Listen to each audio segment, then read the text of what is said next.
Alrighty, guys. I just now thought about it as we were finishing, or as I was finishing the game, and we got on here that this is kickoff to college football Saturday. So we might have a slim crowd, but I know we're gonna have the choice few here that are always with us. Tonight we're joined for part two for Mr. William Bill Walter to talk about not only his career, but his two books that he has written on the history of the AC-130 gunship program. And this is the book we will be speaking about tonight. This is covering his career while serving in the AC-130 gunship program. Mr. Bill, we're going to go ahead and hand it off to you and let you get started tonight. All right. Hey, thanks. Welcome, everybody. So I guess where to begin? I recapping, just a quick recap. Been involved in the AC-130 program now for coming on 45 years. 26 of those were with the AC-130's active duty. Retired as a E9 Chief Master Sergeant, and I was an aerial gunner on the AC-130. Primarily the H model, but I do have about 300 hours on the U. But that's generally it. I've been involved in all aspects, and like Bud said, that second book, just one of those things. Gunship fleet small, so I was involved in one way or another in every one of the operations featured in that second book. And there's a whole lot of things in there that are really not that well known in the public. And I invite anybody that's got questions that they want to bring them up tonight, certainly welcome to. This is going to be kind of a condensed, if you will, presentation of what's in that book. It's quite detailed. It's like 500 pages. We don't need to go to that level in depth in this interview. So, where would you like to start, Bud? Let's see here. Does everyone understand how the AC-130 came about? I think we talked about that in the last one. We did. How about since I actually didn't really know about this until I got your book. I had heard of it, but I didn't know the details. Can you kind of walk us and again, we can't get into really everything because you were really everywhere with the AC-130, but can you kind of walk us out of that last Vietnam mission and kind of pick up into what you're going to be looking forward to and how the world's changing for not only you guys, but aircraft needs? Right. So 1975, after the SS Mayaguez mission or rescue, if you will, that was really the last activity for the AC-130s in Vietnam, in that theater. They were stationed at Korat. The A models, the older of the two versions at the time, they returned from Korat in the summer of 75, right after Mayaguez, and the AC-130H returned in by December. Everything was back. So by the end of the end of December of 75, all the gunships were back. There was basically 10 at Hurlburt H models active duty and 10 reserve A models up at Duke Field. All the gunships were deemed or called Spectres at the time.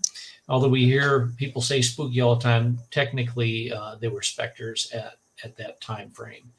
So things really kind of wound down a lot in 76. Things were really we're looking for work hard. And there's really kind of like what's going on right now with Afghanistan being done. Well, let's get rid of a bunch of capability that we don't think we need anymore. And that's exactly what was happening with the gunship at that time. And it was really a tough road to hoe, so to speak. And I arrived on Hurlburt for gunship duty and training in November of 78. And they told me when I signed in, they said, don't plan on staying here long because this base is closing. The gunships are going away. And yes, technically they were. And there was a few mods that were done like air refueling and so forth. But It was just part of the plan, and the gunships were planned to go away. As a matter of fact, the orders to retire the AC-130H, or move it to the reserves and retire the A models out of Duke Field, was signed on November 4th, 1979. For those that are real history buffs, that date should probably stand out pretty clearly for you. That is the exact same day that the Iranians took all the hostages in the embassy over in Tehran. So guess what? Kind of a change of plans for us. The first aircraft, the first combat aircraft that was deployed for that mission, or was trained up for that mission, was actually the AC-130. Was about a week after the hostages were taken that we were already deploying to Guam to train. And Guam seems like really kind of an outward place, but we're training for long-range infiltration, strike, and then long-range exfil out of the country. We certainly didn't have any place to land over there after the strike. Our task was then to strike the Abadan oil refinery, the cracking towers of the Abadan oil refinery, which is kind of like right on the waterway border between Iran and Iraq. So we trained up for that mission. There was a whole lot of things that was going on at the time, and we probably could have done it, but it was canceled. And it was really probably the smart thing to do, because I think even though we were precise and we had limited or low yield weapons, so to speak, that you're firing high explosive incendiary into an oil refinery, you got to expect that there's going to be a fire. So that mission was scrubbed, and then we got put on another one to shoot the F-14 fighters at Khatami as the rescue force came in. We didn't even know there was a rescue force being formed at that time. It was very, very compartmentalized. The whole operation is very compartmentalized. So we were training, and we were told just shut up and color and go with it. Very much like a lot of the real SOG missions in the past. Well, you don't really know what you're training for, and we'll tell you when right before you launch. And that's about the way it was with that, because General Vaught was the kingpin of that operation as far as the rescue goes. So eventually, right after Thanksgiving of '79, that we were actually put on the rescue. And from that point on, we trained with the D-Boys. Our fires guy was, at that time, Major Bucky Burris. And Pete Schoolmaker was there. You guys might recognize that name. He was a major at the time, too. A lot of these guys that stuck with SOF their entire careers were there. And, it was just another job for all of us. You don't really realize that this spot in history that you made. It's the way it goes. So we, of course, everybody knows what happened on the mission. It got canceled, or it got aborted because of the accident at Desert One. And to this day, there's still people that think that the only rescue force there was about 120 D-Boys, a handful of Rangers, and six C-130s and 8 helicopters involved in that mission. And nothing could be further from the truth. There was over 1,000 people read into that mission. The actual mission was going to happen on night 2, included a Ranger airfield seizure with Hard Rock Charlie. It included 4 gunships to provide fire support for the raiders, or the assaulters at the embassy compound. Also, the airfield seizure up at Mansouriya, and then Mehrabad Airport. They were supposed to shoot the F-4s if they started rolling out.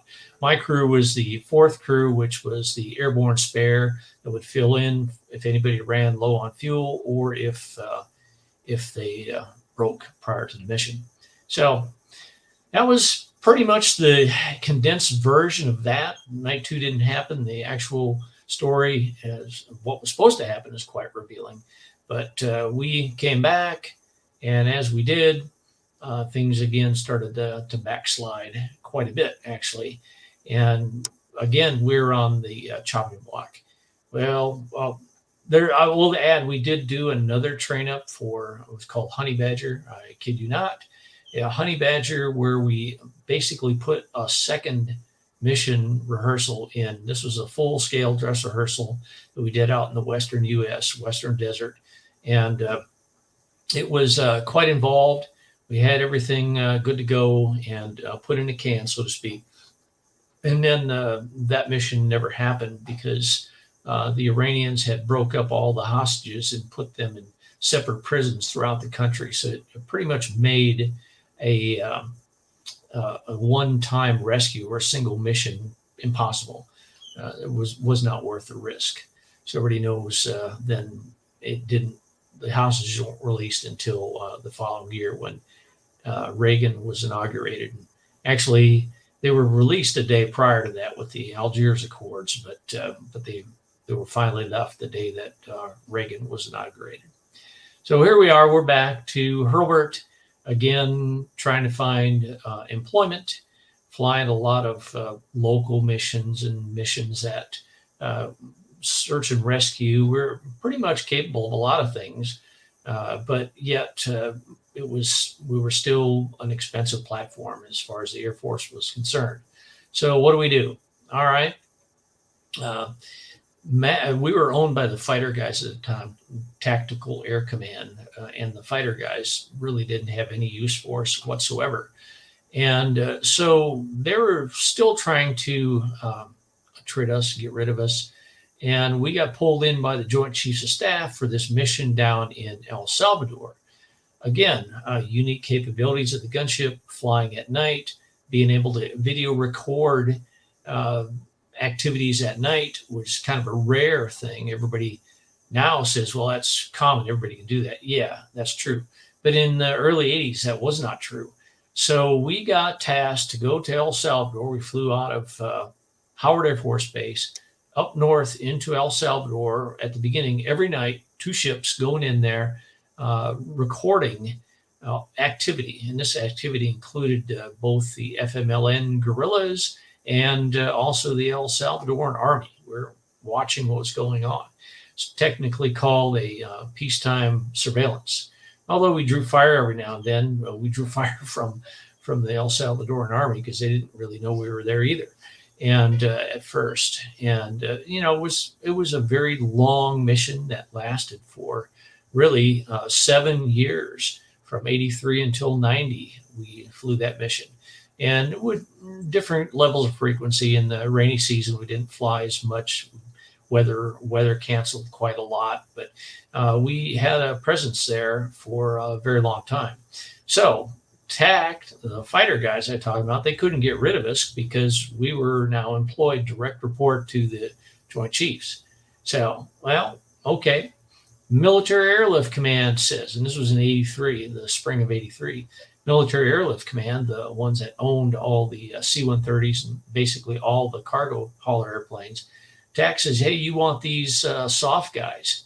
And that included the MC-130s, our helicopter fleet at that time, which was MH-53s, and also the gunship. You want these guys? Max says, oh, yeah, we'll take them. So that was our reprieve, if you will. And a few months after that, we had some issues down in Grenada. And Grenada was kind of caught everybody by surprise. And we had a very, very short planning cycle to get out there and support the Ranger airfield seizure that had been planned for Point Saline's airfield, which was their commercial airport that was really kind of a military airport, if you will, that the Cubans were building for the Grenadians. Very, very complicated situation, but I'll shorten it down and say the reason why we got involved in the first place is because there was a blood coup. The Prime Minister, Bishop, was murdered by Cord, who was his vice, and by General Austin, who was the leader of the military.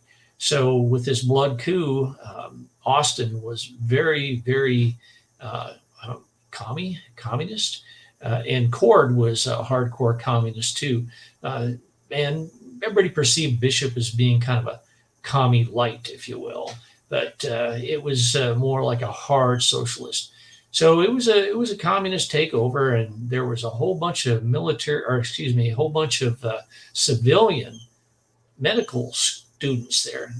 They had a very large campus medical school there, and there was actually 2 campuses, and there was concerns with, after the whole ordeal in Iran with they took all the hostages, there was concerns that, well, CORD won't let anybody on or off the island. It says they're all locked down. All the students were locked down in the campuses in their rooms.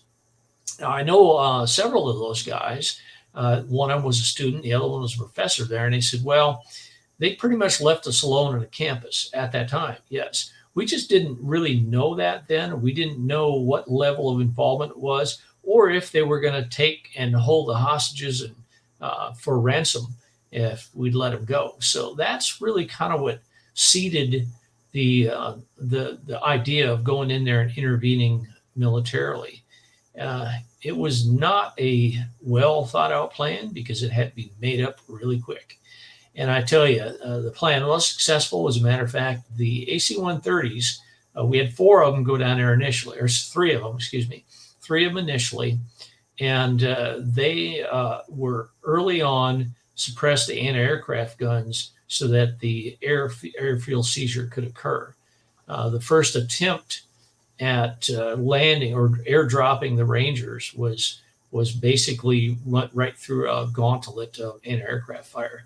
So they held off the drop, and then there was Major Clem Twyford and his crew, Lima 5-8, that actually took out the majority of the guns. And then Lima 5-6, Mike Kuvion, also a major, came in there and shot the 23 millimeter guns. And there was 23s, and there was Czechoslovakian 12-7s, a lot of small arms, but that's generally it. They dropped in at 500 feet AGL, or you'd probably call it MSL there too, right on sea level.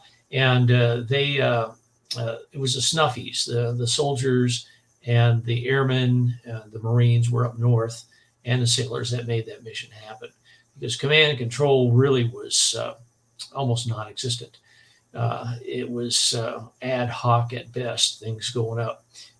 Kudos to the Rangers for thinking on their feet. Big Ike Eisenbarth was our fires guy for Alpha Company anyway, or excuse me, 275, 175. I'll get it right eventually. So very interesting about how that happened. My crew came up out of Panama as a backup, reinforcements, and that was quite something. We eventually, the second night we were there, we supported after the Grand Hands rescue and the Rangers pulled all the students out. Then we actually fired on one of our own helicopters that was abandoned on the beach. Yeah. Mm-hmm. Yep, that's what we did. And another couple calls for fire the following day, and it was pretty much over at that point. It was a lot of cleanup action at that point. So Grenada finished. We went on to back to our mission in El Salvador, which was really kind of paused. Remember, there was only 10 airplanes at the time. The A models didn't have air refueling, so they couldn't really fly that mission. We tried running them out of Honduras for a while. It just didn't work out. And we continued our mission in Panama, going north to El Salvador until about late 87, early 88, when Noriega really started kicking up his heels. And he was threatening a lot of U.S. families and personnel and infiltrating into the different U.S. facilities there in the canal, including the Erhan Tank Farm, which was a big petroleum reserve, strategic petroleum reserve, Rodman, Navy Yard, Clayton, anything that had some population that he could get in there and harass. That's what he did. He sent his, they call it the Macho de Monte, his special forces. We think that there was other people involved, including Cubans. We couldn't really prove that because they had shot up a lot of things, and there were some political things that were going on at the same time. until one night at Erhan, there was a whole bunch of infiltrators that got smoked. And they kept that kind of under wraps too, because we believe that they were probably not all Panamanians. So, and that's just speculation. If it's true that there was others there, that goes beyond the classification that I would be willing to discuss anyway. So this went on until Operation Just Cause came about, which was December 25th, 1989. So we rolled in. It's actually, we were training and planning on Hurlburt Field. And like I've told people before, if there was any one person that made the biggest mistake of his life, that would have been Noriega, because we had just finished this giant exercise here in Northwest Florida and all the way through the Southeast, where we did a full dress rehearsal of this plan called Operation Blue Spoon, which was the violent or military takeover of Panama. We had just finished the exercise somewhere around the 10th or 14th of December that same year. And we had put the plan in the can. Okay, all right, we'll run it again here next spring or so, and we'll just keep proficient on it. So we were at the highest level of proficiency. I mean, we even had built the first or the top 2 stories of the Modelo prison, where Kurt Muse was being held as a political prisoner, and that was right downtown next to La Comandancia, the main base, or I guess you could call it the main facility for the Panama Defense Forces. So the D-Boys, Delta Force, they trained on that facility over and over and over again with the Little Birds from the 160th, and they're going in there and they got that thing down pat. These guys really are pros when it comes to raids as such. Of course, what brought it all on with Just Cause was Noriega's goon squad, which we haven't quite figured out if it was Macho de Monte, if it was Dignity Battalion, or it was just a regular Army Panamanian Defense Force. There was a couple and another, I believe, Marine lieutenant that ran a roadblock down near the Comandancia because they were afraid they were trying to capture him. They fired him up and they wound up killing the lieutenant, and then they took the husband and wife and they interrogated them for the evening before releasing them. That was the last straw when they killed an American in the process. So we got recalled to the squadron. It was like 20, I guess it was, 2 days prior, saying, guess what? We're going to do this mission. Okay, classification, secret at the time. Don't tell anybody what's going on. Well, you could tell that there was a lot of activity out there, but again, it worked in our favor because everybody that was on base that wasn't a read-in thought that this is just a continuation of the exercise, and that we're just a hardcore bunch of MFers that were out there that close to Christmas still training. So in reality, we loaded up all the airplanes. We sent 2 down there for the Muse rescue to support. There's 2 AMLs already down there, and 5 more left Hurlburt. And on the night of the 24th, because HR was the 25th at 0100. So 0045, 0045 is when 15 minutes prior is when they did the Muse rescue. Actually got them out of there in 6 minutes. And Kurt wrote a book about it called 6 Minutes of Freedom. Pretty exciting how that all went down. Like guys like Kelly Venden, he's a stud, let me tell you. These guys did a lot of great work, and it was one of the big successful missions of Just Cause. So then there was a whole lot of activity that followed on. We had multiple targets, the Rio Hato Bridge to prevent Battalion 2000 from crossing that, reinforcing the Comandancia. It was McMillan's crew and Hughes's crew shot the living crap out of the Comandancia and suppressing the forces that were there and destroying some of the structures. And then my crew was up at Rio Hato. That was maybe about 80, 90, maybe 100 miles from downtown Panama City. And that was the main base of the Macho de Monte and the 6th Mechanized Infantry for the Panamanian Defense Forces. And we spent the night striking targets in support of the Rangers that were up there. There's about 500 Rangers, both 3rd Bat and 2nd Bat, that jumped in there. Large airfield seizure assault. Again, something that we had trained for. These guys did it well, and the mission was successful again because we had good rehearsal, and it went from there. So, at this point, does anybody have any questions they want to ask before I go off into Desert Shield or Storm?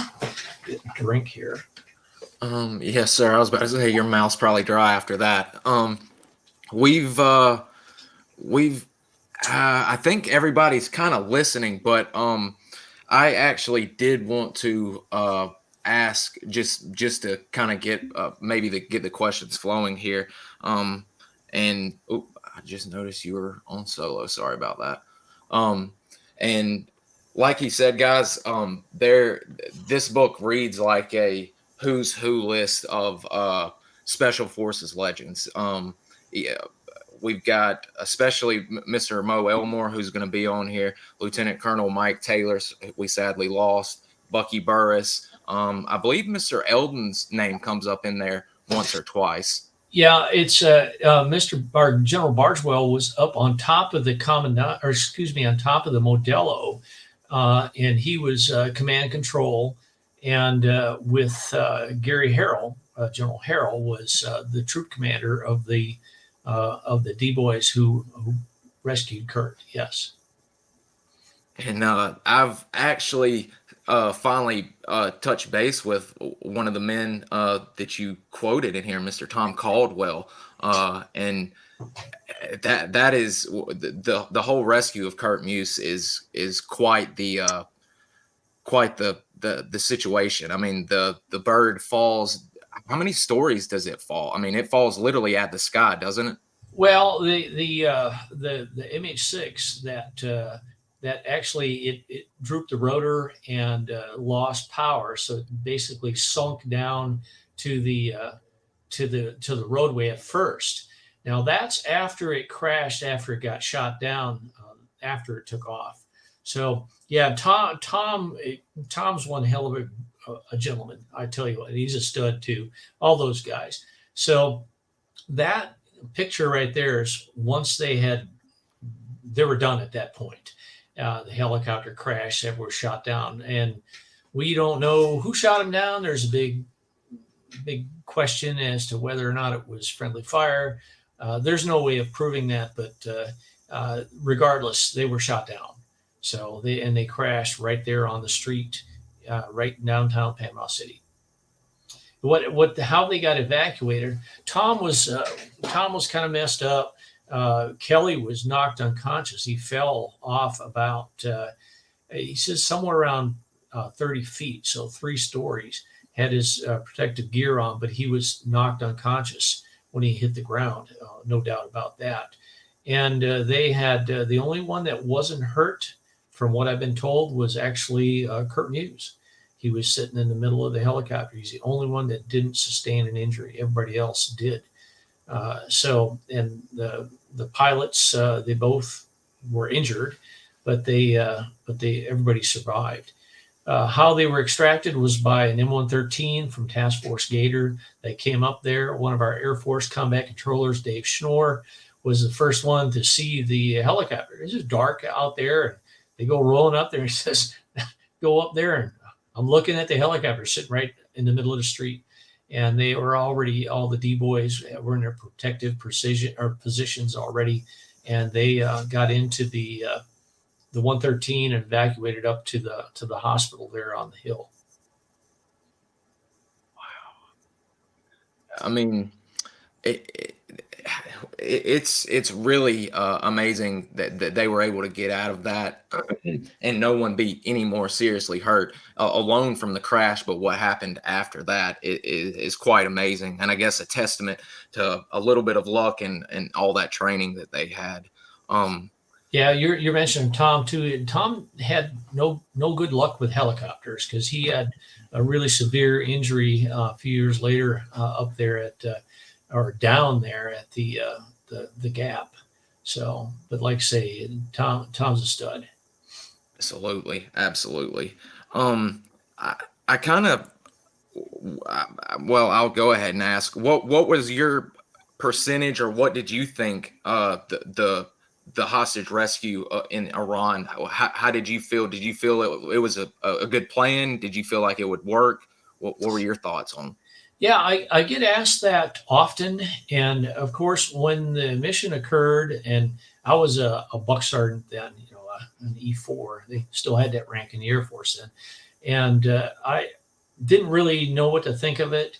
And I can tell you, after I did all my research and study, sometimes many years later, and in talking with a lot of the other mission players from different aspects, I think that had we made it past night one and into night two, we probably had about a 75% chance of the mission being successful. One thing's for sure, the Iranians never knew we were coming. The only way they knew was when that bus came across the landing zone out there in Desert One. But had we made it past Desert One, I think we would have had a pretty good chance of pulling it off. The plan was pretty solid. It was risky, yes, but there was a lot of single point failure potential, and that's really what kind of stopped us at Desert One. Single point failure right there.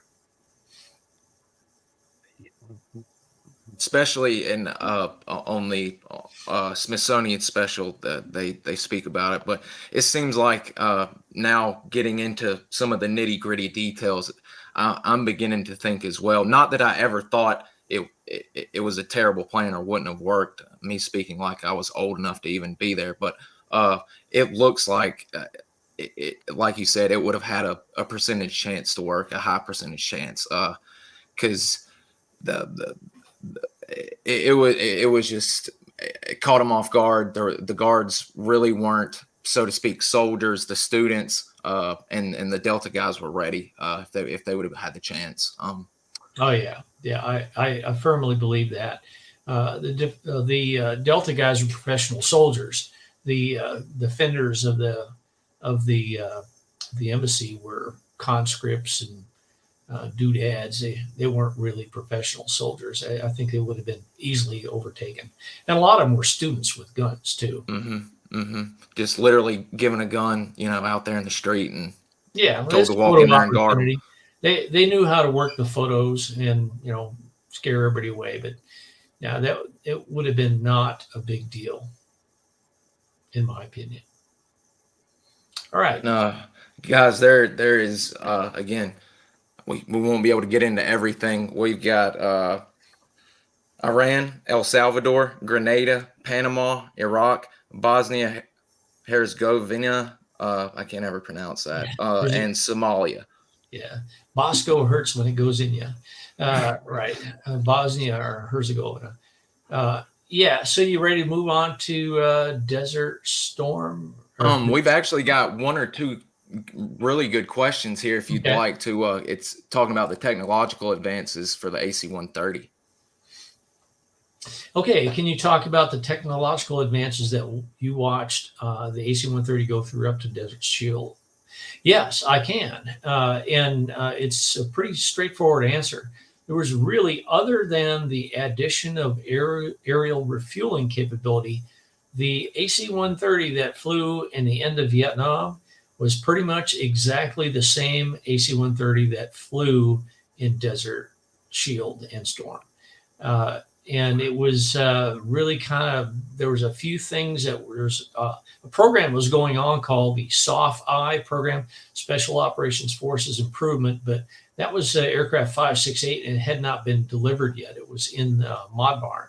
So there were plans to upgrade the airplane. There was also plans to build the U-model airplane, which began in '87. But yet it takes a while to build these airplanes. So when we got deployed to Desert Shield and Storm, they were the Vietnam airplanes with very very few modifications. Flare system was changed and so forth. That was really not a great deal, not a leap. We didn't really get a leap in technology till the SOFI came in, and that was post-Desert Storm, and the U model, of course, which was 95. All right, got another question? Yes, sir. This is a viewer question from part one. Anthony, I don't know if you're viewing, but this is your question. When were the 20 millimeter M61s removed from the AC-130Hs, and was there a reduction in capability with their removal? Yeah, pretty much the mission had changed. The altitude kept on going up, and we had to cap our, we had to be work above 10 all the time. The 20 millimeter guns, they pretty much capped out their capabilities at 7,500 feet and altitude, which is like about 8,600 or so slant range. So what we would have was, depends on the surface hardness of whether or not the projectiles would actually detonate. So the usefulness of the gun plus its circular error prob will get really big. The higher you flew, the least accurate you were. There's a lot of holes in the effective pattern, if you will. It's probably not the right word, but that's the one I'm going to use. I think people understand that.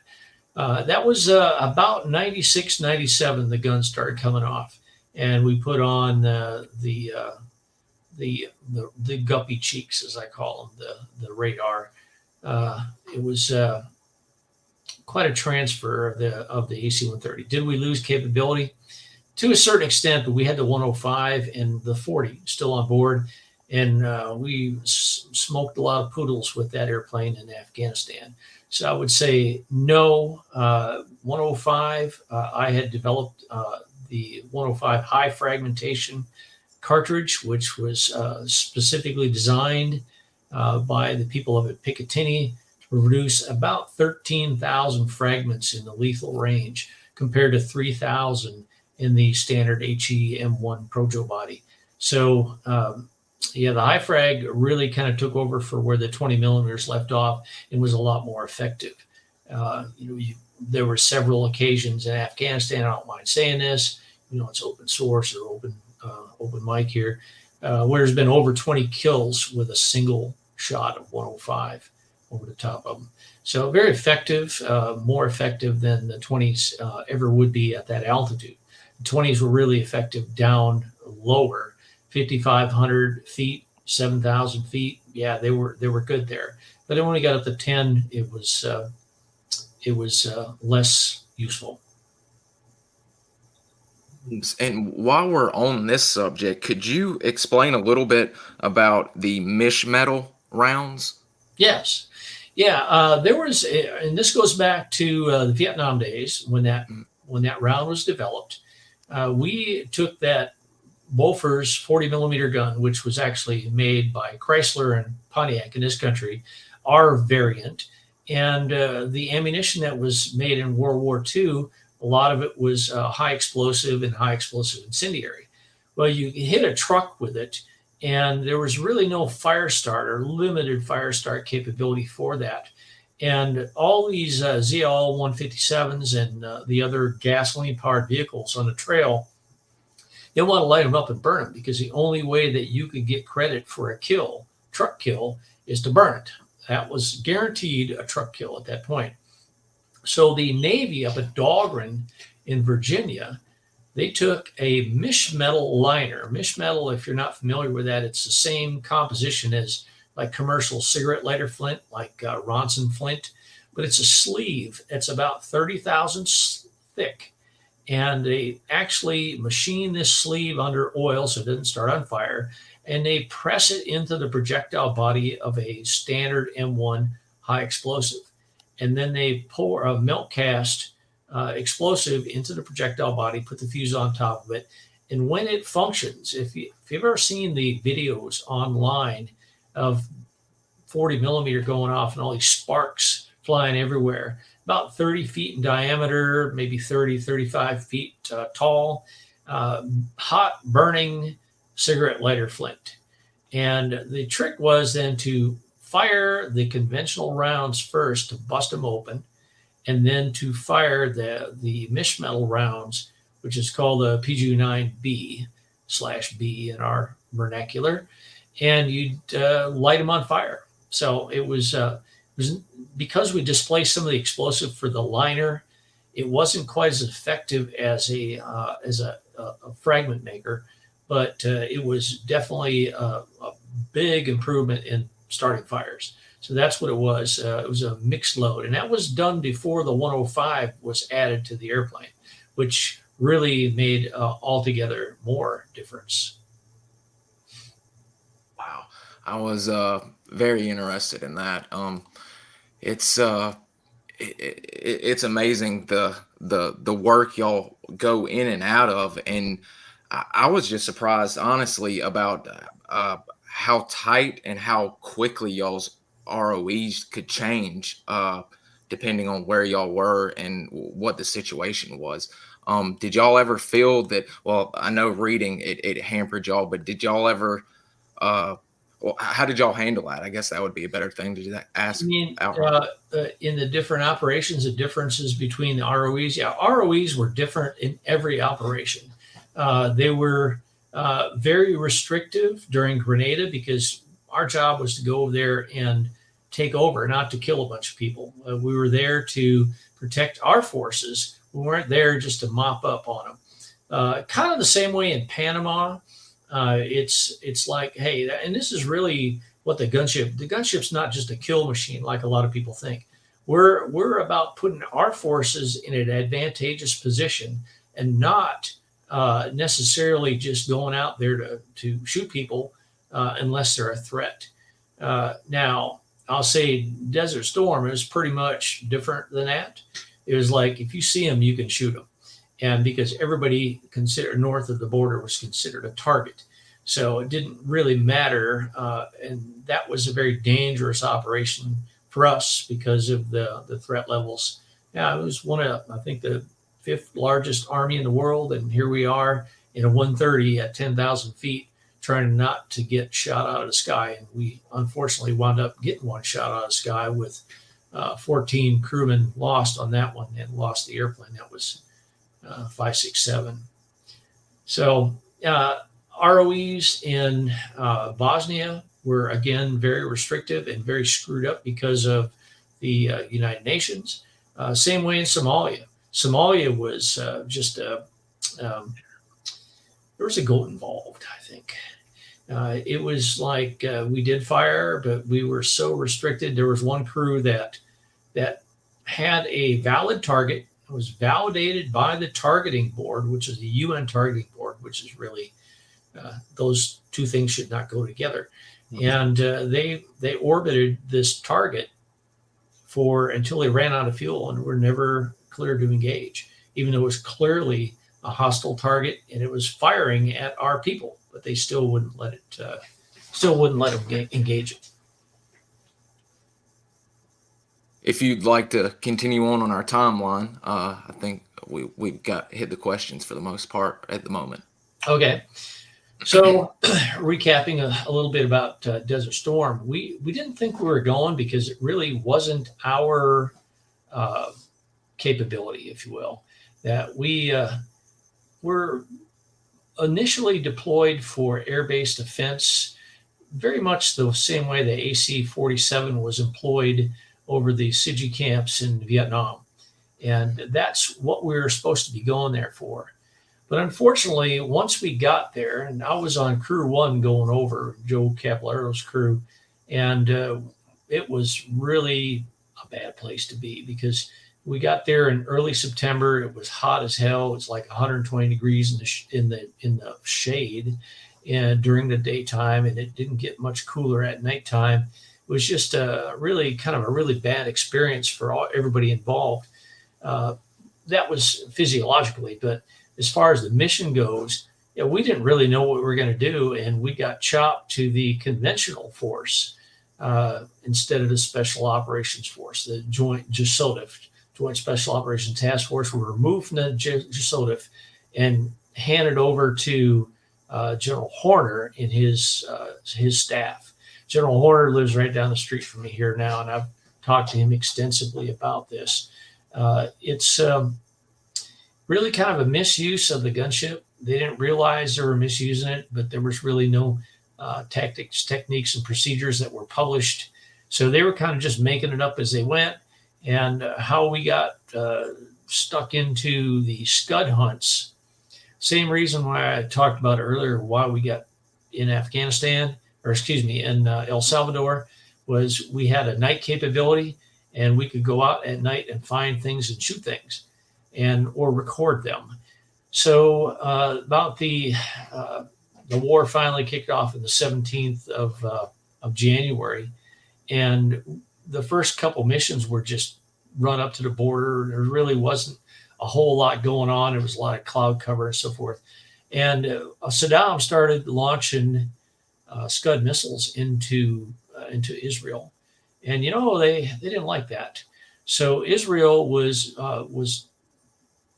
threatening to pull into the conflict.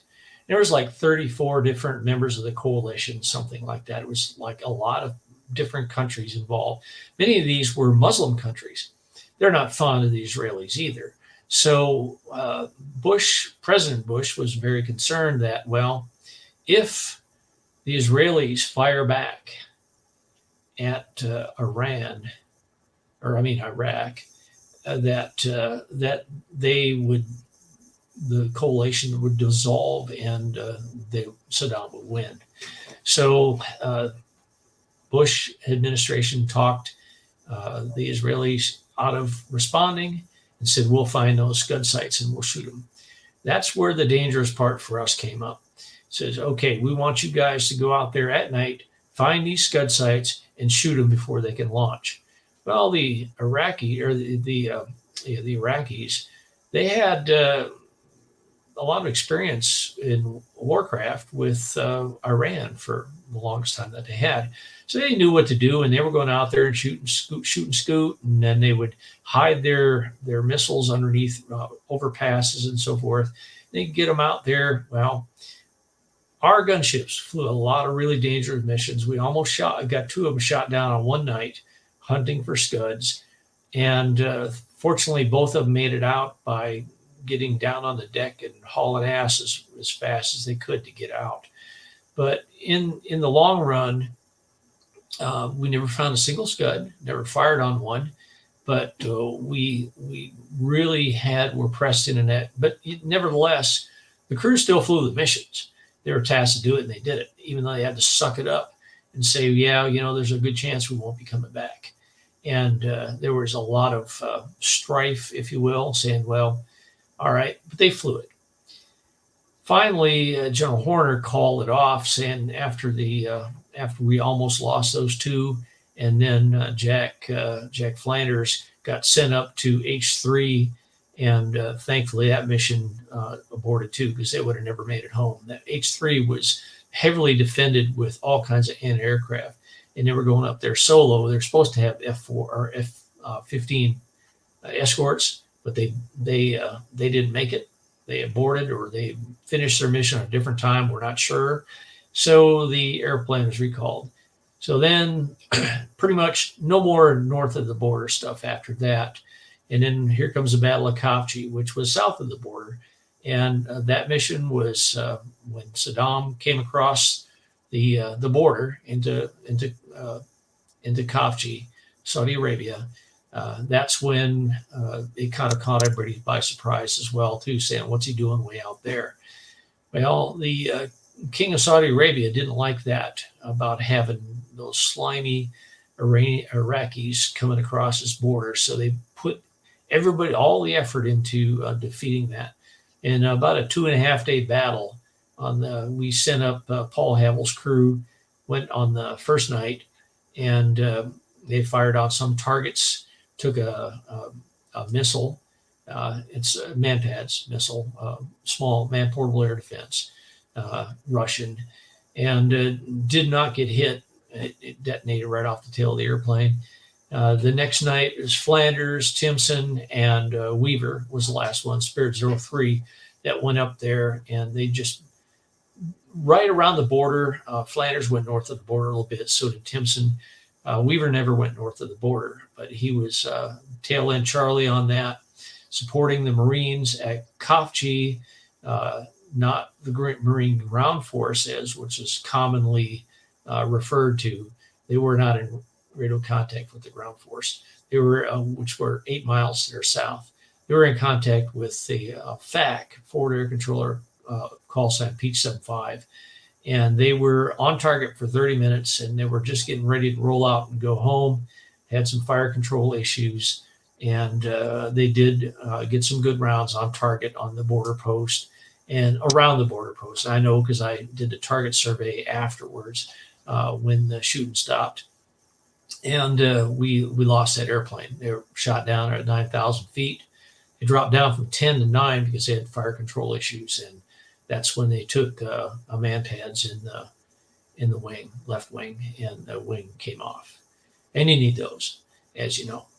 So tragic, straight up combat loss. I mean, everybody, nobody survived. It was, so once you lose a wing, the airplane goes out of control and just spirals straight down. That's exactly what happened.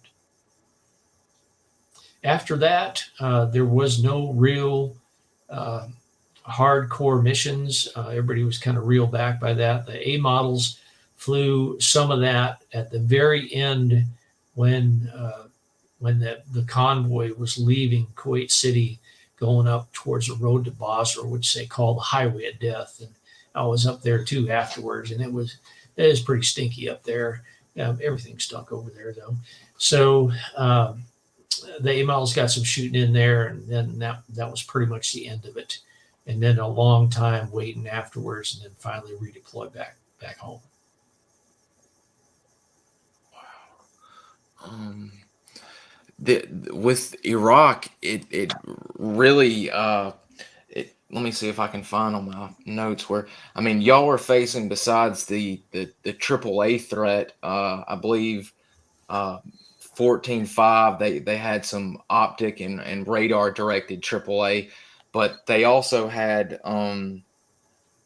SA-14s, SA-16s. You mentioned man pads, and of course their mobile surface to air, the SAM systems, and not to mention the jet aircraft. They had French Mirages, MiGs, Russian Su-25s.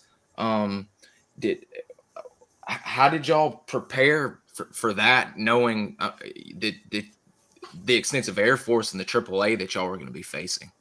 Well, I'd say the AAA wasn't a giant thing. I mean, because we had tactics, and until they got up to like there was even some 100 millimeter up there, and 37 or 57 millimeter could get up to our altitude. But in reality, the big problems were the radar guided missiles and the large mobile SAMs, 8s and 6s, and that's what we almost lost. Billy Prescorn, his crew. To the 8s and the 6s. They had locked them up, and they kind of tricked them in there. Different opinions go about whether or not they were tricked to go in there, or if they just waited and then got them on the way back out. But nevertheless, they got engaged, and was just not a comfortable thing to be when you're in a C-130 cargo plane. It doesn't matter if it's got guns on it or not. It's still a C-130 cargo plane for performance. And I tell you, those pilots did a good job of making those airplanes do something they shouldn't do. But I can tell you that Jack Flanders had a lot of problems, and Phil LeBrun, who saved 572 from I would say all near certain death, that he pulled so hard on the yoke that rivets popped out of the wing. Pulled the G meter on a C-130 ends at 5, and it was pegged. We don't have any idea how many G's he pulled, but the airplane had pop rivets and bent panels and everything else. It had to get field repairs and go to Germany for a full phase inspection to make sure that nothing really important got broke. That airplane never flew the same way after that. And it's on now, we call on a stick. It's on display out there at Cannon Air Force Base, 572. We went out there. Phil went out there with me. We flew out on General Files airplane for the dedication of that airplane. And we got out there, and Jimmy Mott, who retired colonel, was the commander out there. And I said, "Hey, Jimmy, can you get the G meter out of that and give it to Phil?" He goes, "Well, let me see what I can do." And sure enough, about maybe half an hour later, here comes Jimmy, good dude. And he comes out with the G meter and he gives it to Phil. He says, "There's your souvenir of not crashing this airplane." So it was pretty exciting. I guess that's a good way of putting it. And I thought that was a really nice thing to give Phil. He's probably got it on his mantle right now. Is remembering this is the night I should have died, but I didn't. And thank God for him and his crew that saved that airplane and themselves, because it was that close. There really are some the great pilot display skills. It's really focusing on you guys in the back and y'all getting to work. I mean, there's some crazy shootouts that go on, but there really are some amazing displays of pilotry. I mean, it's really an amazing book. Vietnam, that it's just a whole different game. Them hunting on the trail and y'all actively facing radar guided missiles and stuff. It's really a whole different thing. Yeah, the gunship in itself, all of the variants of the gunship going all the way back to the early A's, very crew intensive airplane. Everybody's got to do their job on that airplane in order to get rounds out. And I guess for those who didn't watch the first section or first interview, there's two pilots, a pilot and a co-pilot, flight engineer. There's a table nav. There's a fire control officer. There's an IR operator, infrared operator. There's a low light level television operator. There is a electronic warfare officer. Those are all in the enclosure we call the booth. And then there's 5 gunners. One of them always rides right scanner, watching for AAA or threats coming up from the right side of the airplane. The pilot looks out the left side, obviously. And then we've got the illuminator operator, who is in the back of the airplane watching for AAA or missiles coming up at the airplane or any threats to the airplane, including other aircraft. So, and then we have trained defensive maneuvers to safeguard or mitigate some of those threats. But mitigate's probably the right word I want to use, because you don't really ever defeat them completely. Right? You're not immune. You've just got to know what you do and stick with your training, and that's how that works.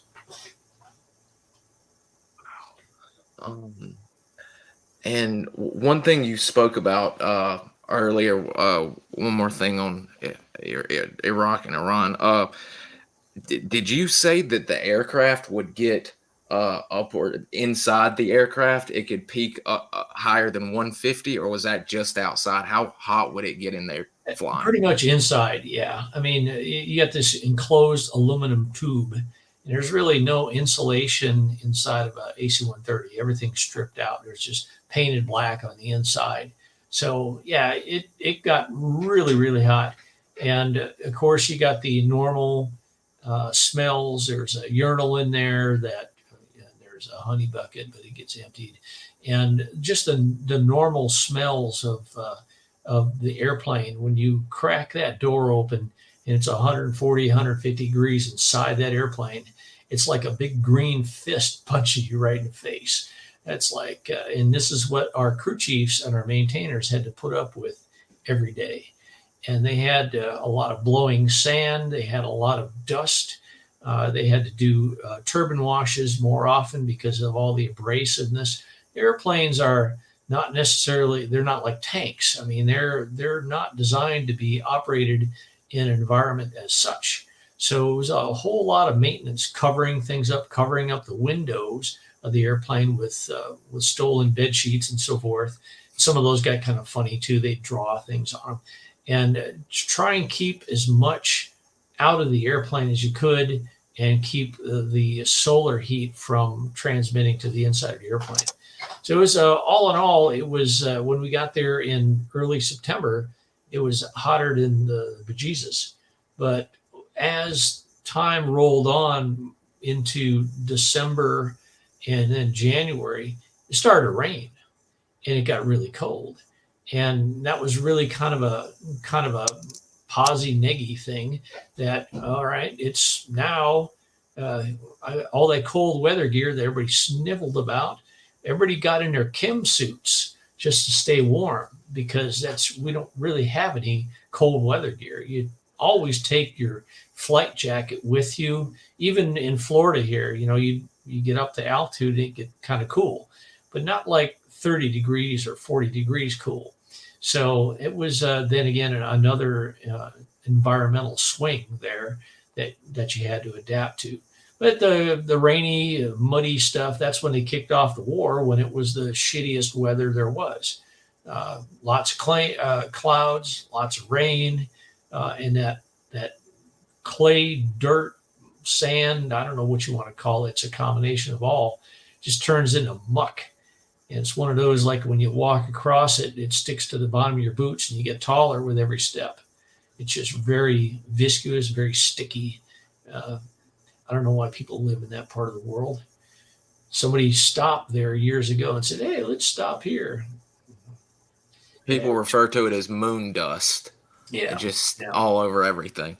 I can't believe the guys cleaning. I could only imagine what the maintainers, their job. I mean, that sounds like it would be, they'd have their work cut out for them, to say the least. Oh yeah, absolutely. Since y'all are flying a lot of hours, especially during the scud hunting portion of y'all's time. And every time I look up a AC-130 on the internet, or especially on this the Smithsonian documentary that y'all filmed, it's showing aerial refueling. When did that? I guess, was the AC? Were y'all always doing that, or did that come in later? And what is that like to refuel an air like that? Well, it came on post-Vietnam. They started the mods around 1978. And by 1979, we only had 5 airplanes that were modified out of the 10. So, and 4 of those we used for the Iran mission. And people ask me, they say, well, what's the most influential, or the best thing they ever did to the 130 capabilities-wise? And I got to say it's aerial refueling, because we couldn't go anywhere without it. You fly for 5 hours or so, even with fat tanks. The airplane with Gunship is a heavy C-130, so it's loaded at all times. Where we take off with as much fuel as we can carry, but typically our takeoff weight is about 155,000 pounds. And I've taken off over 170 before. I know one guy that took off at just above 180. But that's on a waiver. You don't normally do that. And when we did the Panama mission, we were over 170. So yeah, you need to just kind of do what you got to do. Sucks up a lot more runway. But typically what we would want to do is take off and then air refuel and pump up fat. Once you're in the air, it's a little bit easier to get fat. But on the ground, you still got to maintain, you got to still take off that runway. So the flight engineers could probably give a better take on that than I, as I was a gunner. But I can tell you, first time I went up there on the flight deck to watch an aerial refueling, it was pretty scary. So you're up there right next to the tanker, and it looks like it's a lot closer than it really is, I know. And then you see that boom just kind of swinging around and plugging into the top of the airplane. You hear it thunk like that, and then they start passing fuel to you. And then if the pilot that's at the wheel or in charge gets a little bit uppity and swinging left to right, Dutch rolls, or starts increasing speed or approaching the tanker, you'll get them to do an emergency breakaway. And then that's the boom gets pulled out by the boomer and breakaway. We break down. We certainly can't break up. And typically in a breakaway, the tanker would accelerate forward. This tanker guy is probably the biggest heroes in the entire Air Force, because we couldn't have done shit without the tankers in every place we've ever went. They really are the unsung heroes, if you ask me. What was an average flight duration on a absolutely loaded tank? How many hours were y'all up there? On AC-130? Yes, sir. Typically, we would need fuel in about 5 hours. 4.5 is probably a better, but we could push it to 5. Depends on where our either our recovery base is or where the tankers are. You don't want to push yourself so hard that if you can't connect with the tanker, or if you want to be able to make it to. So yeah, I'd say 4.5 hours is probably about as much as we're going to go, and that's where we stretched it. And if there is a mission, like say when we did the Rio Hato Panama mission, we hit the tanker right before we went on target. It was 6 hours just to get there, and then we refueled as soon as we took off, and we flew down there just to our whole point, and we refueled over to Yucatan Gap. So that was the going by Mexico and Cuba there.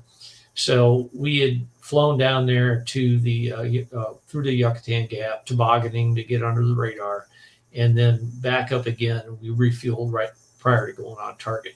So they ensured us the maximum time that we could stay on target.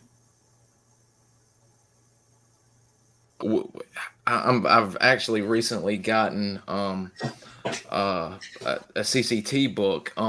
You mentioned a little bit, well, not a little bit, quite a bit of working with the combat controllers.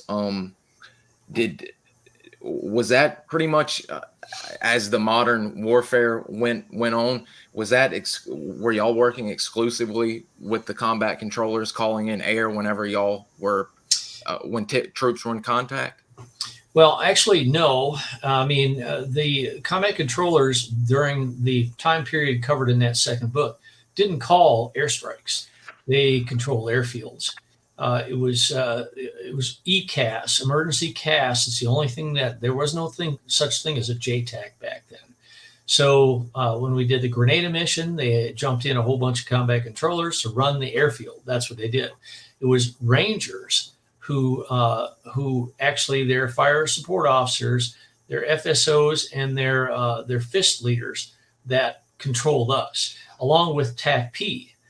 Scotty, Texar, I believe Scotty retired as a master tech. I can't remember. Scotty, good dude. He controlled the airfield, or controlled the gunship that really cleared the way up through Goat Hill in Grenada. So the TAC-Ps, again, the TAC-Ps controlled the gunships in Grenada, and they were on board, but really it was the Ranger FSOs that controlled us in Panama. We had really no FSOs in Desert Shield or Storm. We had a Delta FSO for Eagle Claw, the Iran mission, and nothing. Obviously, we did coordinate with the Special Forces teams on the ground in El Salvador, but we didn't have any fire missions. As a matter of fact, we didn't even have guns on our airplane. So it was peacetime reconnaissance, surveillance, special reconnaissance. So, and then they had in Bosnia, they had this United Nations kind of conglomerate fires network that really wasn't all too good. I've got the name of it in the book, but I'm trying to forget it. I can't remember exactly what it's called, but it didn't work. And that's generally it. When we did the Somalia mission, then we had worked for the task force again. But there was, we had, Vern Ward, Chief Warrant Officer Ward, was our fires guy in the June mission strikes in Somalia, along with Kim Dobson and Larry Barrett, the SEAL. Our whole, I think Steve English was there too. They were all our fires guys there, but generally those were all pre-planned targets, and they were just confirming what we were going to shoot at. So, and they had one combat controller with them there who's since passed away, but it was all a joint team effort in those Somalia strikes in June, which really was kind of before anybody ever heard of Gothic Serpent or anything else. That was way before that. And we were sent in to interdict Aidid's infrastructure and shot it up. And he went underground, and that's the whole reason why they formed Gothic Serpent and Task Force Rangers, to go in there and capture him, because he had went underground after we struck those targets. And for some crazy ass reason, General Hoare pulled us out of we were part of the deployment package. We trained up with the Rangers. We trained up with the D-boys. We were ready to go because that was standard fare. We trained up with all those guys as prior to going over. And when the deployment order came down, General Hoare, who is the CENTCOM commander, pulled us out and said, now we're not sending you guys back. We're trying to de-escalate the situation. And I guess he's thinking, they're so pissed off about what you guys did to them in June.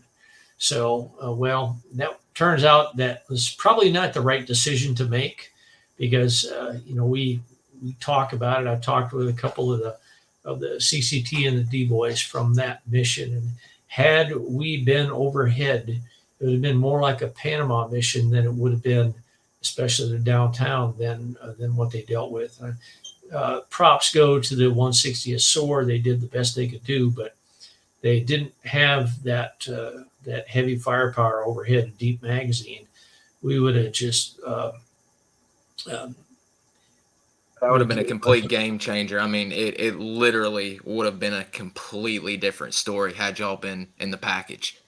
Yeah, and it is speculation, but I think it's a good speculation, because I can tell you that you put down a single 105 in a crowd of people, and there's body parts flying everywhere, and they don't like that shit. And next thing you know, their fight or flight instinct is really, and they don't know when it's coming or how many of them are coming, because we're just flying into orbit overhead, firing at will. And I can tell you, when my crew did redeploy right after Task Force Ranger, I was flying that Bosnia mission at the time, bored out of our skull, and we got redeployed on the day after Task Force Ranger got shot on Bloody Sunday. We got retasked. We went down there, and I think my crew fired on this road intersection near the cigarette factory on I think it was the 7th or the 8th of October. I think it was the 7th, but it's in the book.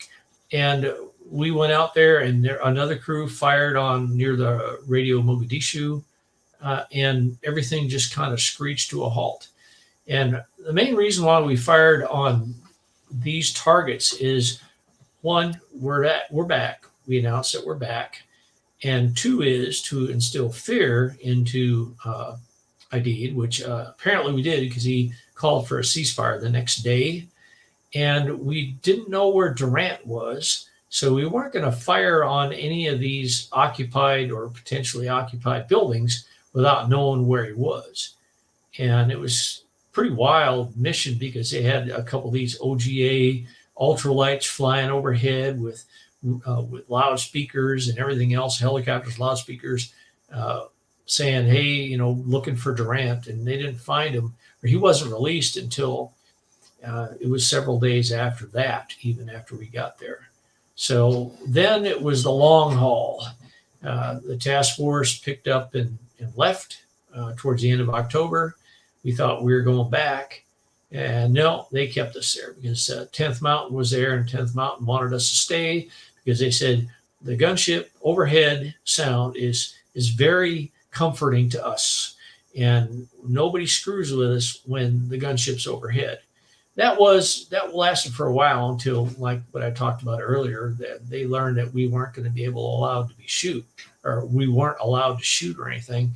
So it kind of faded off, but things really got fast and loose there towards the end. My crew rotated out back to Canas, and one of the crews that came in, which had one of my best friends on there, they had a gun explosion accident on March 14th of 94, and we lost the airplane and 8 guys, including Bobby. So it's a tough mission. Things just got so fast and loose. People cutting corners, and when you're dealing with explosives, you can't really do that. I can't say as I blamed them, because it was, by that time, it was like, what are we even here for? We're turning jet fuel into noise. We even sent up a couple of P3s that had very similar engines to ours. Props are a little bit different, but they sounded kind of the same way.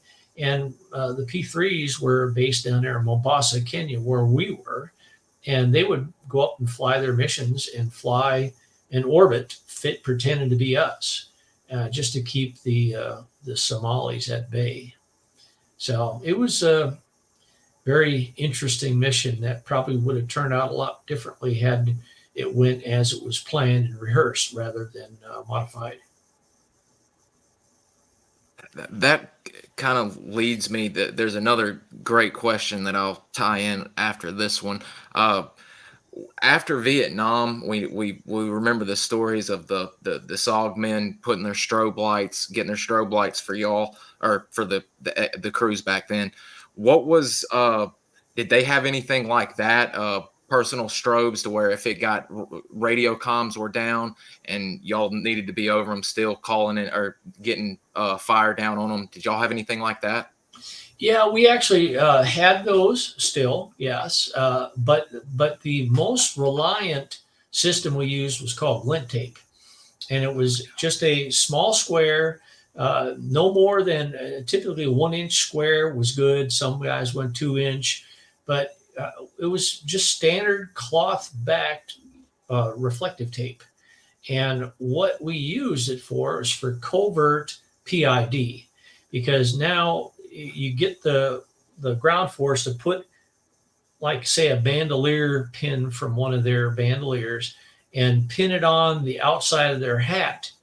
And we would be able to put our low light level television gated laser illuminator on them, which is not visible with the naked eye. And you'd put that glint on, and that little piece of tape would be like a little strobe, or like a bright, like cat's eyes almost, but very bright. And the bigger it got, the more light it reflected. And that's what we tell them: don't get too carried away. Had seen this guy with a disco belt, reflective belt, that he thought, well, they're definitely going to see me. He looked like a fireball walking across the earth. So yeah, it's one of those deals that glint tape was used for a long time, right? Wow, that's really neat. I didn't know anything about that until reading your book. That was really and pretty what seems like, I mean, it's glow in the dark, so it's got to be made, but I mean, pretty low tech way of ensuring that they're able to be seen. That's pretty neat. Yeah, it's not, the tape isn't glow in the dark. It's only reflective when you put the laser illumination on it. So then it shines up. Otherwise, and now if they wanted to go covert, and there's different levels of trickery you can use there, and say, well, the hostile force found out about how we PID too. So we changed it up, say, okay, the ground force we're supporting, putting on your right sleeve, not your hat. So we come up there and we see a bunch of guys with something on their hat. Now it's questionable. Not necessarily would we fire on them right away, but we would keep our guys away from those guys, not wanting to run them into there. So there's all kinds of things you can do like that with glint tape. When that was first discovered, that capability was first invented, if you will, on the supply trucks that were being hijacked in Vietnam at the very end of the war. And that's what what people were stealing, the BX supply trucks. They were basically hijacking them. So they put these, and then it get mixed in with the rest of the traffic. You couldn't find it. So they put glint tape on these trucks so they could follow them. And they followed a few of them right up to where they were parked and unloading, and went and snatched them. Wow. Cleverness. Very. This one's pretty neat. Jason, We heard a lot about prairie fire emergencies with Hillsborough and Moonbeam with the SOG men. Was that something you had any kind of equivalent to?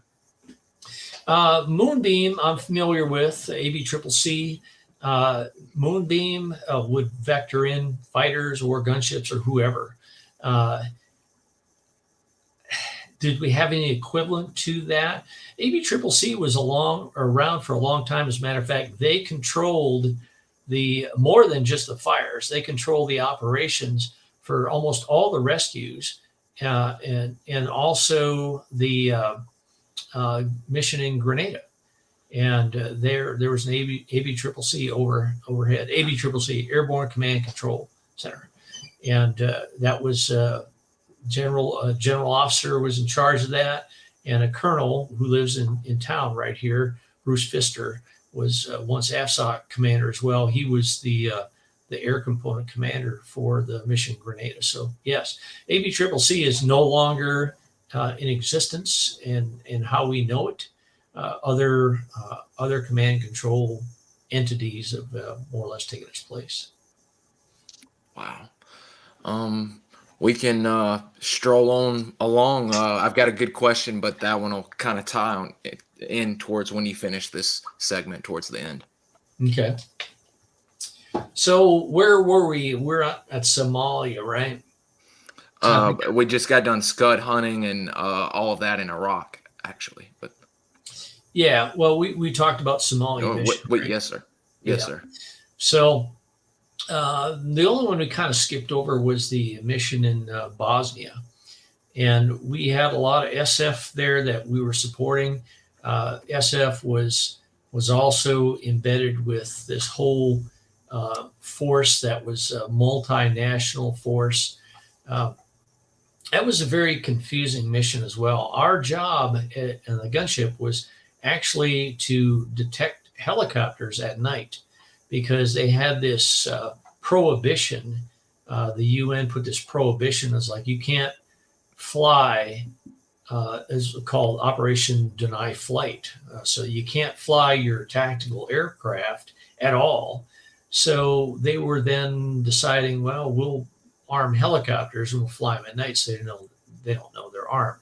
So that's what we were doing, is flying at night, trying to find air traffic, whether typically helicopters, but it could have been anything at night, because again, it's back to our nighttime imagery capabilities. So those missions were in a word, boring. There was a lot of churning and turning, and not a whole lot. There was find things. You run out to the border and you sniff it, and guys would start calling them Taco Bell missions, because you run to the border. And really, not until 95 did they allow any of our crews to engage a target, and that was like border posts that there were some difficulties there. So the rest of the time, we're flying these armed missions with very restrictive ROEs, and then right at the end of 95, that's when they first had the engagement. Not saying that, not everything we do is shooting things, of course. So were we doing the mission? Were we handling what we're tasked to do? Yes. Was it a fun mission? No, not for a gunship.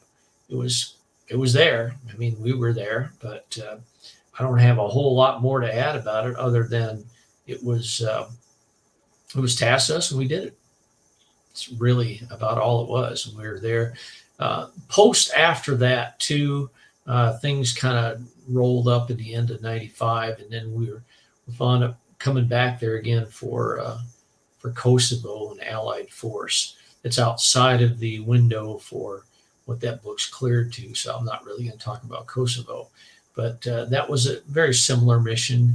It's amazing how things have been going on in that area of the country, or area of the world, and still going on. And I heard there's some more ruffling of feathers going on in recent news. So the more things change, the more they stay the same, huh? It seems so. Wasn't Bosnia and all of that Milosevic or Mladic? Wasn't that the general? that was I over don't there? I don't recall his name in general, no pun intended. But yeah, there was a whole bunch of players there that were pretty Or uh, criminally, if you yeah, will? criminal players. Yeah, it's the Wow. same crap that goes on in Europe for forever, it seems.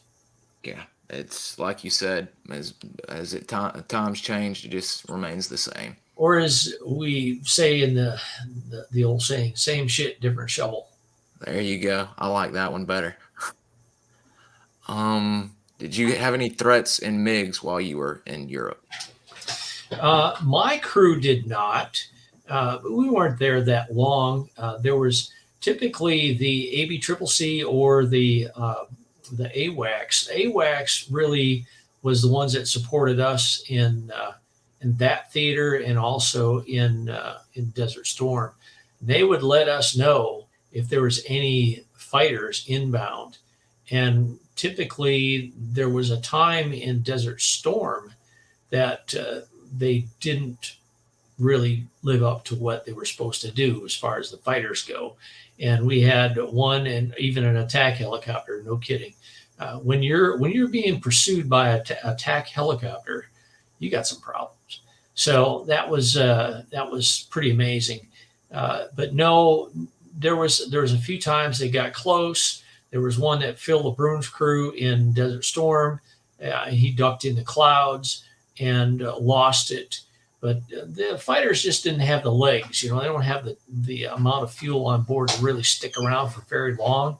Plus, they're also fearful that the longer they try and pursue, then they're likely to get intercepted by a U.S. or an allied fighter. So, fighter engagements or fighter when they're trying to engage you, 5 minutes or less.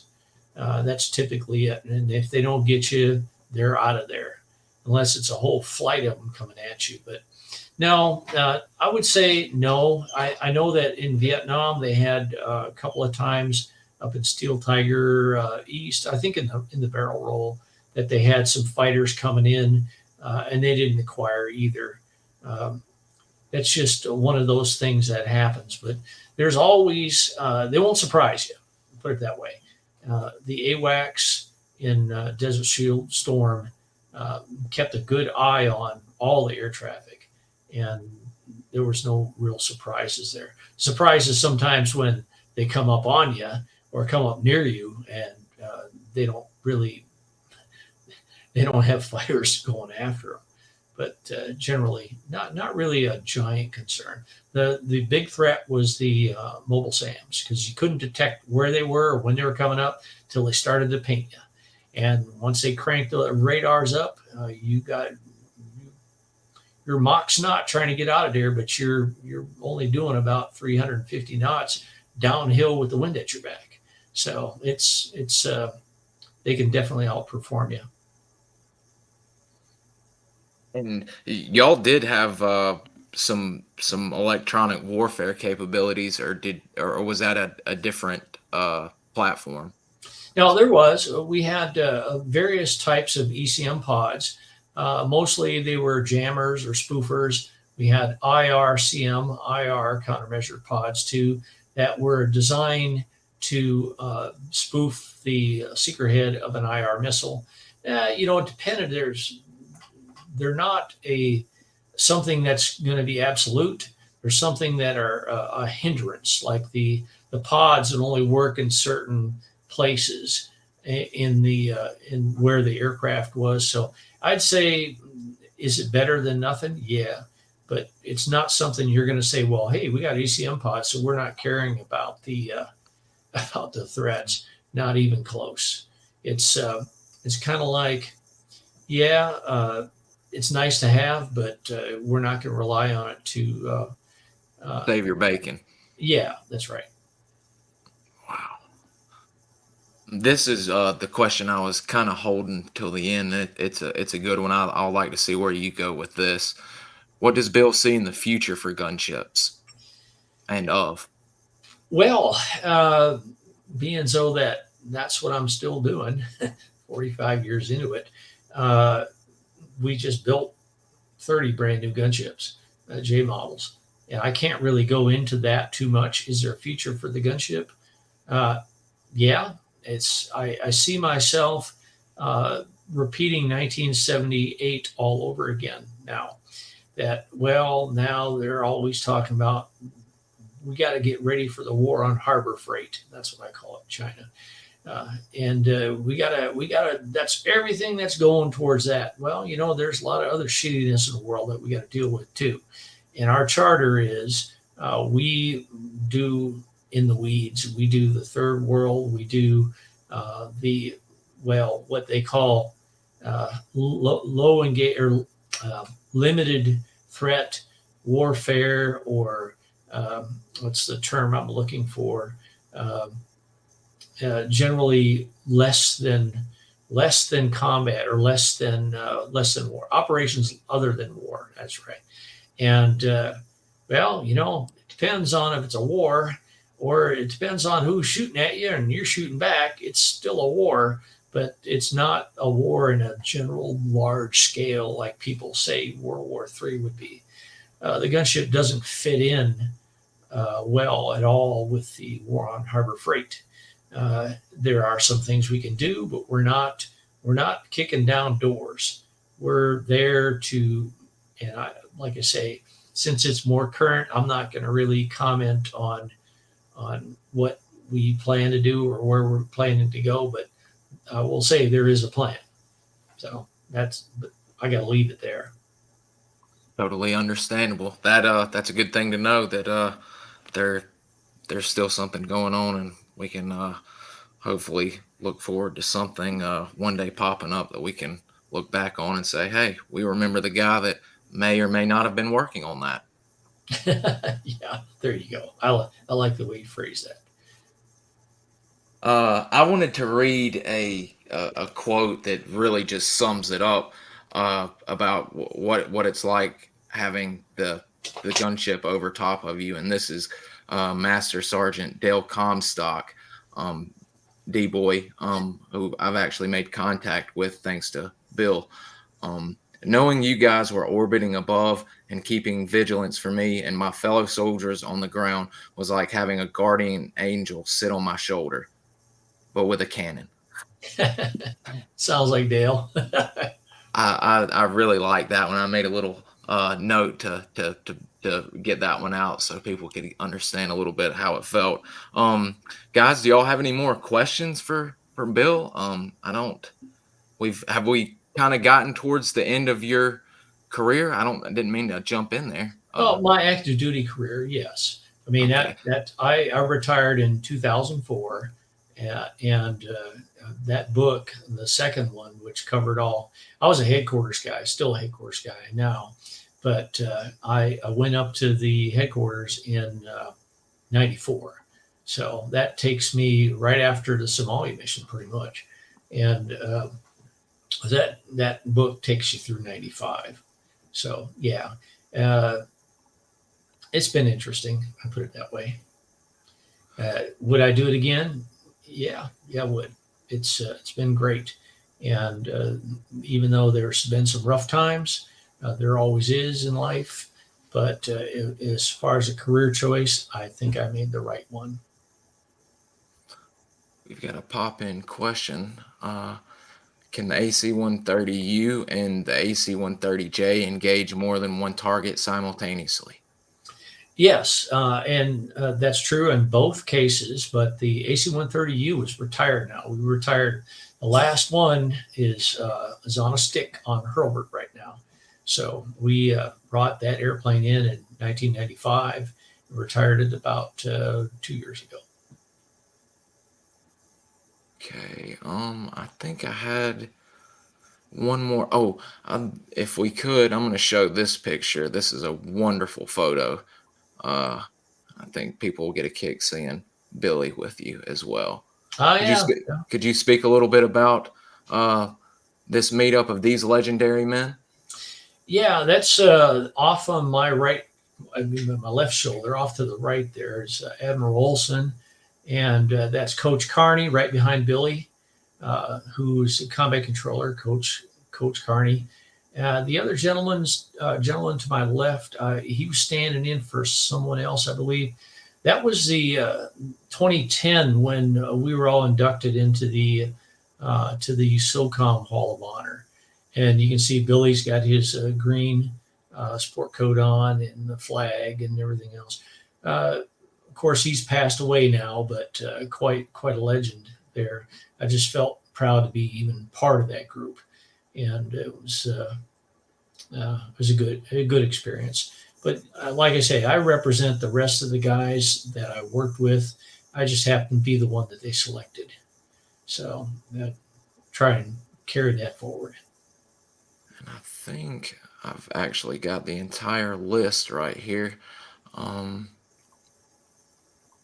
bring that up in a sec, but that's I told that's you the that. vet. Oh, go ahead. I told you I'm still looking for that program that Billy signed that was going to send to you.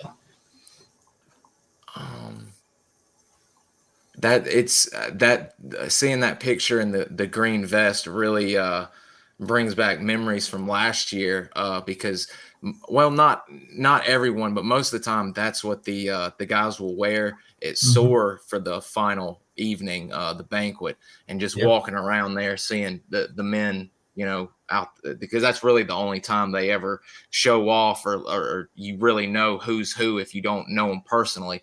And my goodness, is it walking around with a bunch of fruit salad in there. Whew. Yeah. Quite a list you're here with. Major Larry Thorne, who went MIA, or was SOG's first MIA. Lieutenant Colonel Yarborough, who was one of the first Green Berets when John F. Kennedy designated him, authorized a Green Beret, I should say. Brigadier General Heine Adderholt, another Vietnam legend. Digger Odell, a CIA Force Recon legend. I mean, and of course Mr. Bill down here, surrounded by quite the group of men. Yeah, sure is. Do you guys have any more questions for Bill, or Bill, while we're seeing if any more come in? Do you have anything else, or we rounded about up to your current situation? I don't really have anything to add. I do appreciate the invitation and the ability to cover some of his history. As a gunship historian, I'm the historian for the Spectre Association. That's what took me 7 years to put those books together. And the whole reason why I did it is it's the legacy of the gunship up through 95, from Vietnam through 95. And it had not been captured. And I thought it was so important to capture that, because we're losing so many, especially of our Vietnam era veterans. We're losing them at a regular rate. And once you die, your story dies with you.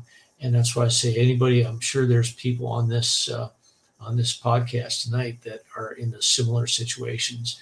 Get that stuff written down, get it validated, because there's plenty of stuff out there that's just Joe Blow telling what he experienced. Doesn't necessarily mean it's historically accurate. And it takes a great deal of effort to do the research and do the comparison and do everything, laying it together. It's like forensic journalism, all right. Or like Plaster does a pretty good job putting that stuff up, and I met him years ago. It's like, it's exciting read, and it's true. To the highest level you could possibly make it. So that's the important thing, is laying down the legacy. And you do that's one thing. These books do not lack for any detail. I hate to make it look like we weren't covering everything, or getting really into the weeds, and that's really because we weren't to a depth, because these just are amazing reads. And as someone who is constantly hearing about them and what they can do, it's nice to, like you just said, to get y'all's vantage point finally. Like you said, I'm doing what I can to document history, and hopefully, if there are any veterans watching this, like you said, even if you don't feel like talking with someone about your story, just write it down for future generations to be able to look back. I mean, because it's amazing being able to find stuff and especially men that weren't too public and stuff like that. I've run across a few like that in myself, and I know you have with this book. Yeah, I think case in point is some of the people that are running me down right now, especially from the Vietnam era, are sons, daughters, grandchildren of these guys who flew these missions in Vietnam that have since passed away. And they contact me and they say, you know, I'm really glad that this book is out because I had no idea that grandpa or dad was involved in any of this. And it's like he never talked about it. And I think that with the SOG guys too, part of that was a mandate. You couldn't talk about it.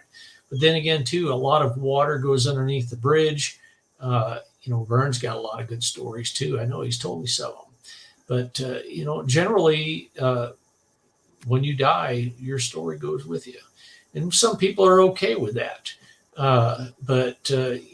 Really, I think that these guys, the bravery, the self-sacrifice that they made to fly these missions or work the ground, whatever, participant in the missions, that needs to be known for future generations. Just like the Doolittle Raiders back in 1942. And look, we still remember that stuff. Well, my question is, what if nobody would have wrote any of that down? Would we even pay attention to it? I don't know. Probably not. I don't think so, except for, the small little groups that take their esprit de corps quite seriously. If it weren't for people like you doing what you're doing, I hate to say it, other than the passing stories of SOG men, thanking God that they had the men up there, putting down fire, I wouldn't know anything without these books. I mean, they're a pleasure to read. I mean, there's people come up to me and they say, because they know that I was involved in all those, it says it right on the inside of the cover, but it's like, so this is a book about you. I said, no, this is a book about us. And as a matter of fact, aside from the cover and the pages that, being the one who wrote it, I'm only mentioned in the book twice. That's it. I wrote myself out of all the stories. I mentioned all the other guys, but I did not mention myself as I felt it was self-serving. So the only two times I had to mention myself because there's one of them is an award for the Panama mission, and the other one was when I was sent out to do a bomb damage assessment. So I couldn't not mention myself. It was just too awkward. But yeah, generally it's not an e-book; it's a we book, like I say. That is one thing that is abundantly clear, and I'll kind of give a disclaimer. If you're looking for any Mr. Bill stories or anything like that, you'll be hard pressed. Like you said, it is very much a we book, and it's literally, again, guys, it covers the past 20 years of special operations and some of the wars: Iran, El Salvador, Grenada, Panama, Iraq, Bosnia-Herzegovina, Somalia, and there are some little ones that pop up in there as well. But it is unbelievable, not only that you're able to document it the way you are, but you're here to share as a first person experiencer of the history and being able to pass it on to us. It means a lot to have you here, and I hope all of the viewers are going to go out, buy the book, and read it, and maybe get in touch with you on Facebook and let you know how much they appreciate it. Yeah, I'm on Facebook too. I'll answer any questions that I can. I can't really go into like what's going on now, obviously, but yeah, anything that's in the book has been cleared for public release.